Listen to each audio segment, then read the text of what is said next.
Baik, ini adalah salah satu contoh soal yang berhubungan dengan sel Volta, khususnya adalah untuk menentukan reaksi berlangsung spontan atau tidak.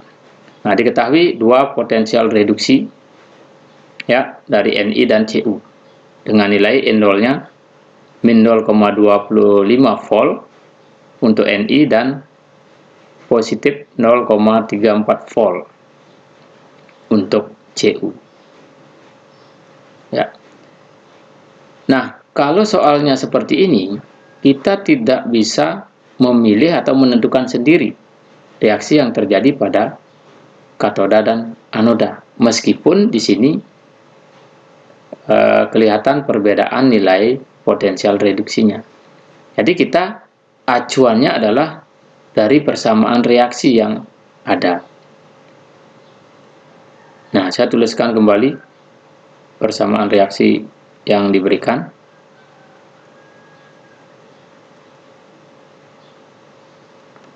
Nah, dari persamaan reaksi ini jelas kelihatan yang mengalami reduksi adalah Cu. Ini terjadi reduksinya. Kemudian yang mengalami oksidasi adalah Ni. Ini mengalami oksidasi. Nah, dengan sendirinya kita bisa menuliskan reaksi pada anoda dan katoda. Anoda, ini adalah oksidasi yang terjadi. Jadi kita tuliskan oksidasinya adalah Ni menjadi Ni2 positif dengan melepas 2 elektron. Sedangkan di katoda, ya, ini terjadi reduksi. Yang mengalami reduksi adalah Cu2 positif.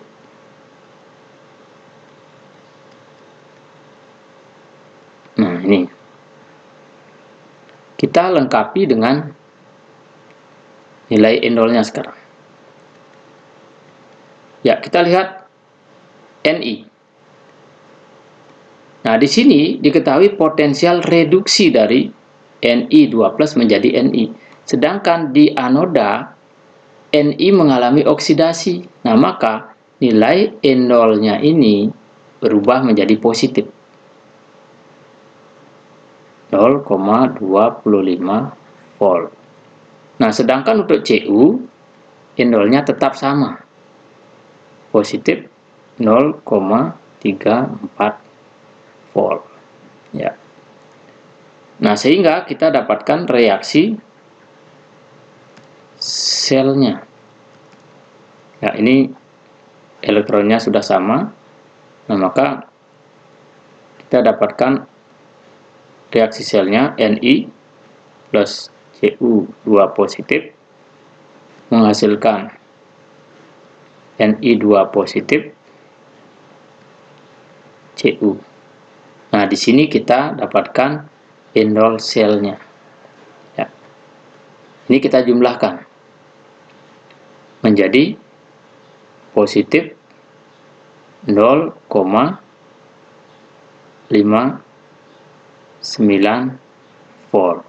Nah, inilah nilai N0 selnya. Nah, mengingat nilai N0 selnya positif, maka ini dikatakan reaksinya spontan. Nah, kalau negatif berarti reaksinya tidak spontan. Nah, ini reaksi selnya belum saya lengkapi dengan wujudnya. Kalau dilengkapi dengan wujudnya, ini S atau padat, ini adalah larutan. Nah, ini lengkapnya ya. Nah, jadi itulah pembahasan soal terkait dengan menentukan reaksi itu spontan atau tidak. Jadi kita bisa melihat dari nilai N0 sel yang dihasilkan.